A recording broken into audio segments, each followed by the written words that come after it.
Hello, everyone. And welcome back to another YouTube video, Sisterly Conversations, where we will now be choosing a topic. Okay, let's see. And this topic states,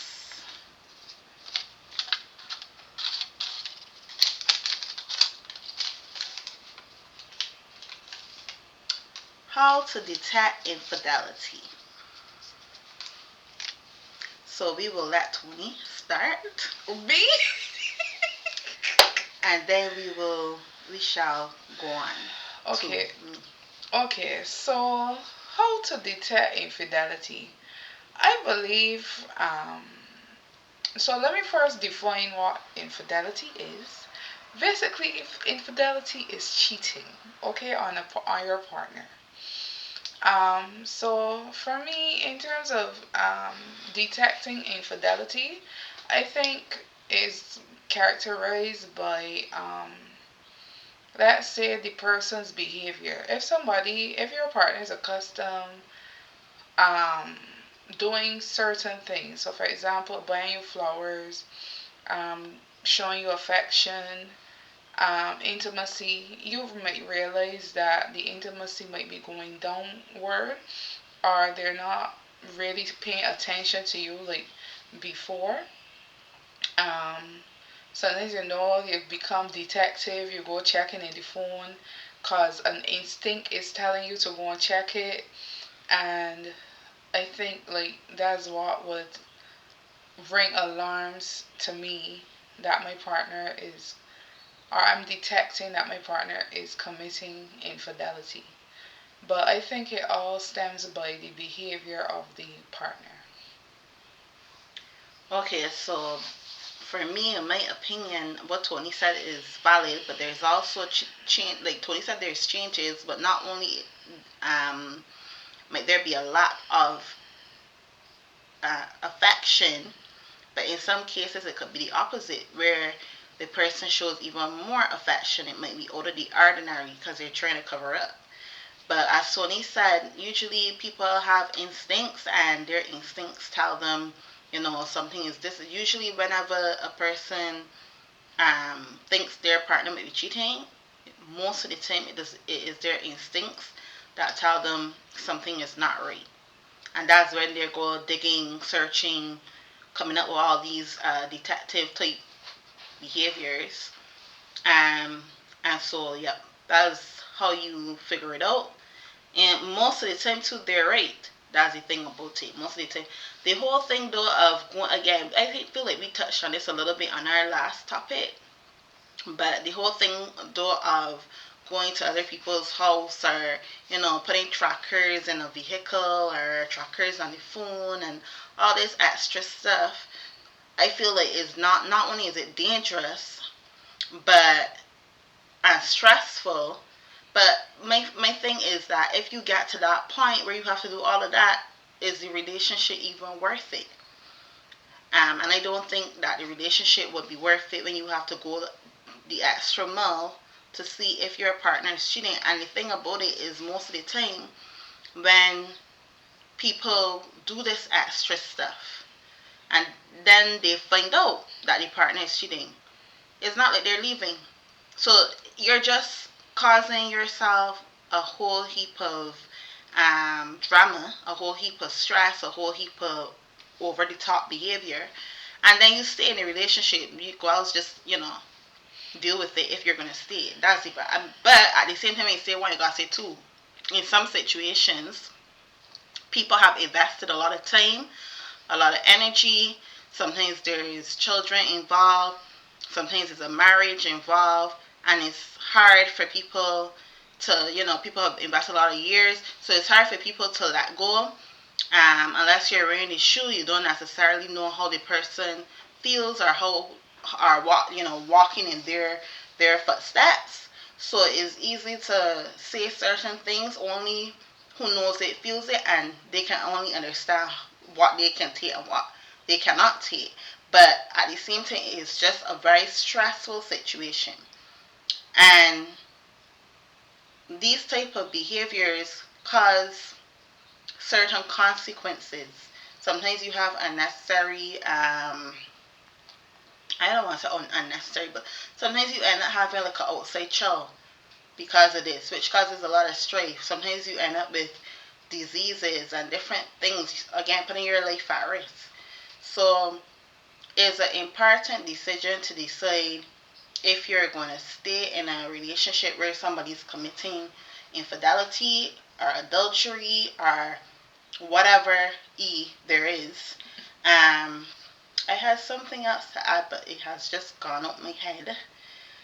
But yeah, for now I'm gonna start it because I can't remember the thought that was in my head before. But continue.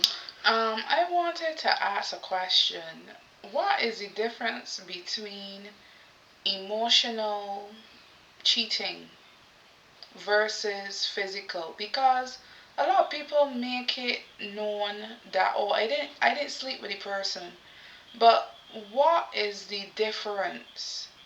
Uh, That what you will say is the difference, and I'm then I'll glad answer. Tony asked that question too because I find a lot of guys, especially like when I watch TV and stuff too, you see it even like on divorce court and things like that. You see guys say, "Oh, um, what to say?" Like the guys say, "Oh, is not cheating for me, or is not that big of a deal for me because I just physically cheated." And she's if a man cheats, is not emotional, it's a physical thing. And if a woman cheats, it's because it's emotional because women are emotional creatures. And I have to say that's a bunch of baloney. Whether it is physical, emotional, or whatever, cheating is cheating. And I feel like it causes the same heartbreak, it causes the same mental anguish. It doesn't matter if the person developed feelings first, communicated with this other person and they had you know, um, a whole long down relationship that they built and it might not have started sexually first or whatever, but or if you just decided one day to have a one night stand, it doesn't matter. What matters is that the person still feels the heartbreak, still feels the betrayal, still feels the pain.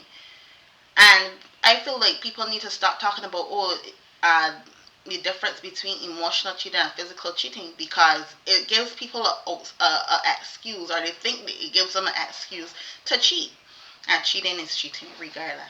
So, All right, for me, I see emotional cheating as, to me, is a bit more dangerous than the physical cheating, and I'll tell you why.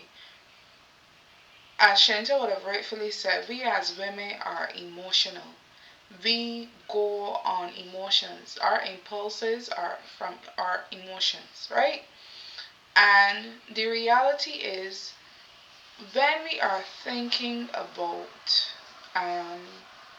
infidelity, or we have a partner and the partner isn't doing what we want the partner to do, and then another guy just comes up to us and says all the right things and stuff like that, you start to have a connection with that person till you get to the point whereby you are starting to feel sexually attracted to the person, and then you start to have dreams, and instead of when you and your actual partner now are together, you're calling them by the person they want to actually like be with. You want somebody trying to say like the person they are thinking about who's not their partner, they end up calling their actual partner that person's name. You get where you're coming from? yeah, but I just feel like cheating is cheating.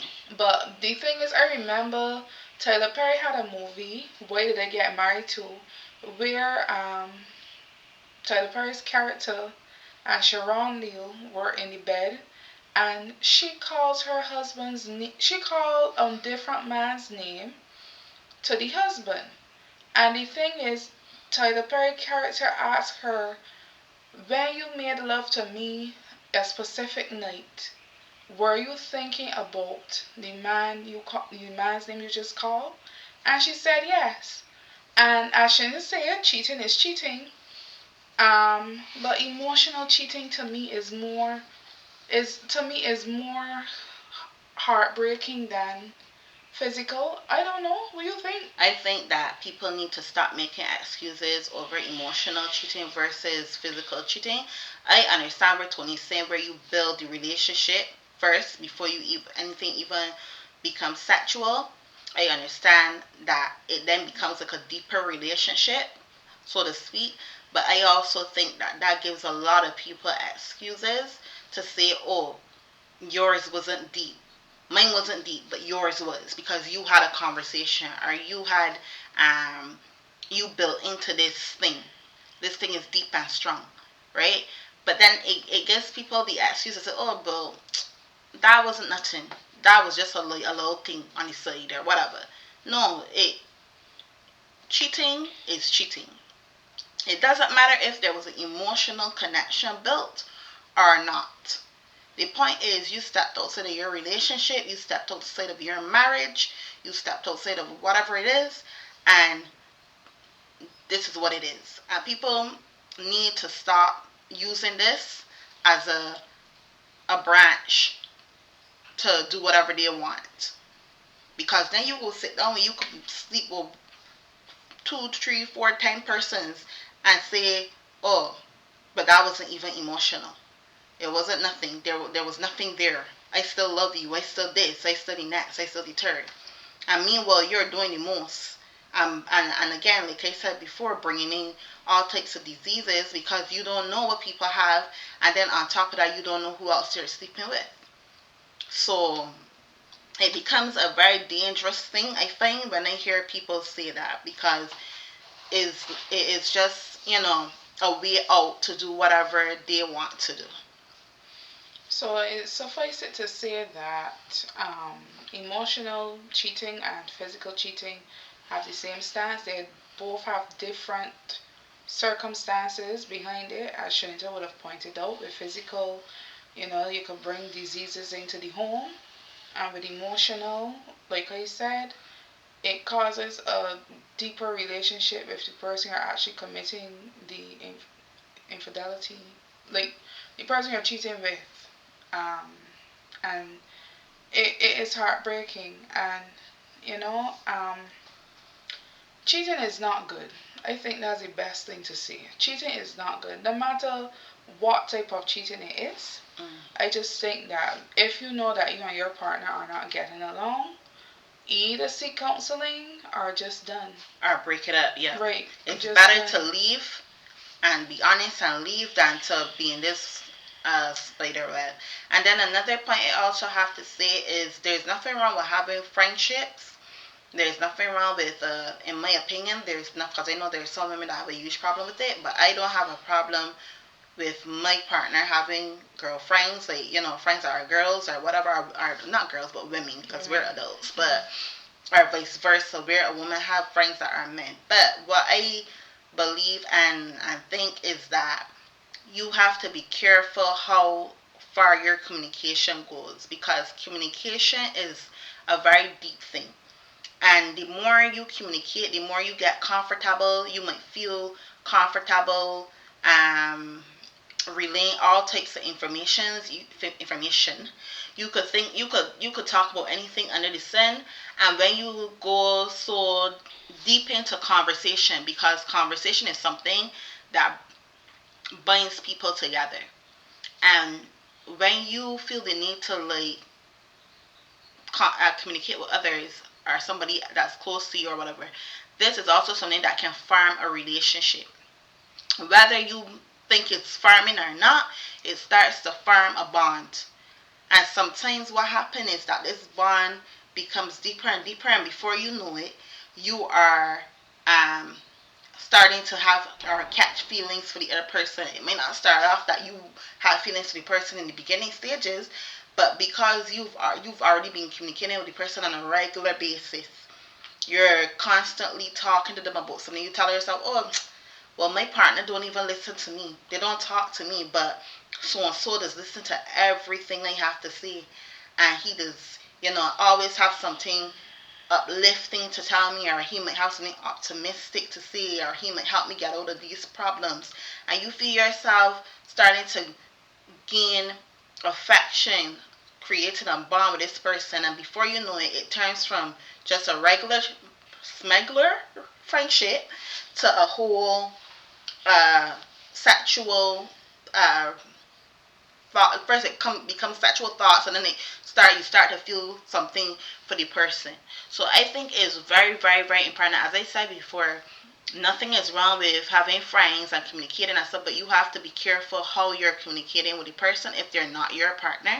I feel like it's very important to only speak certain things to your partner, only have certain conversations with your partner, especially when you and the partner is having issues, and you go to this person too, and talk about the issues that are happening in your relationship, and you have no idea if this person already has built feelings for you. Then they're going to be like, oh, them shouldn't do this and shouldn't do that, the next, the third. Before you know it, as people say, one thing leads to another. You're vulnerable, and you know what happens next. And then the opposite also comes about too, because when you have a friend, it might be a girlfriend this time, it might be your friend as a woman or whatever, right? Or in terms of men, it might be your friend as a man. You go to your friends and you tell them, oh, this person doing this or this person doing that, and they're being an ear to listen to, or they're listening to you and they're telling you, oh, you should done with them, you should this, you should done. They're giving you all the advice in the world, and before you know it, let's say you decide to done with the person, or you might not even done with the person, but you might, whatever, and before you know it, the persons you are talking to somehow ease their way into your relationship as well, and start dealing with your man or dealing with your woman. So you have to be very, very, very careful, because one thing I know is that people are very quick to give you advice, but then when it comes to them, they don't take the same advice, and that's majority of the time. But it's very important where there is situations, issues, any type of conversation, you have it with your partner, just to avoid being in a position or a situation where you end up falling into that trick bag. I just wanted to add too that you be careful who you're bringing in at your house. Good point. Good point. Say it louder for the people in the back to hear. Good point. Good yeah, point. you have to be careful who you're bringing in at your house, because you might have a woman like me who has a lot of friends. If I am in a relationship, they're not coming at my house like that. If they do come, it's for a very short time. Because at the end of the day, it's not about insecurity, but not everybody that smiles with you, and we have a saying back home, every skinty in a laugh is going to be happy and could actually, it's like they will tell themselves, well, I should be having this.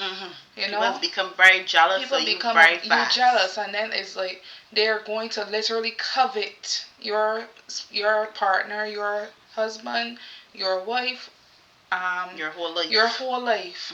You have to be careful who you're bringing in at your house. I am a strong believer of that. I am bringing nobody in at me. Visit, fine, no problem, and there's a limit to visitation too. So I think that that's something very important. I think that's why some marriages end up breaking up too, because they're bringing in their friends all the time into their marriage, bringing, like, talking about their marriage with their friends or whatever, and their friends know that they have a good man. So instead, as like what my sister said, they encourage you to break up with them so that them can have your spouse or partner or whatever.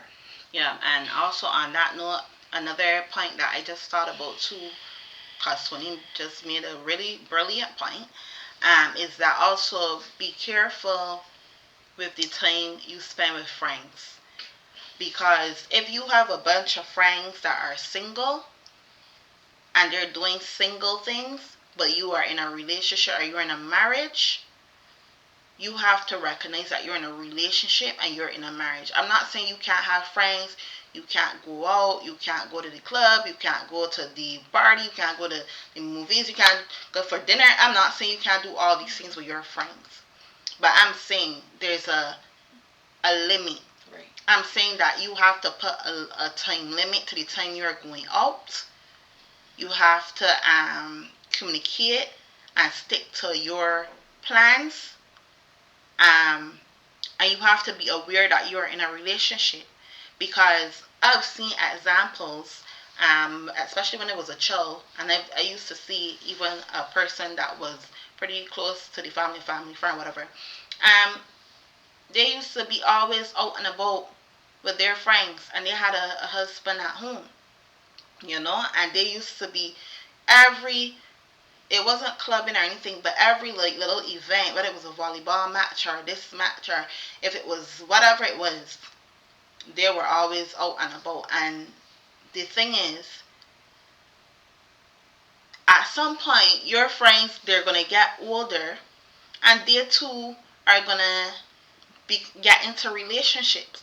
And now when they get into their relationships, then yours is on the verge of breaking up, because when you should have been spending quality time with your partner and investing in your relationship.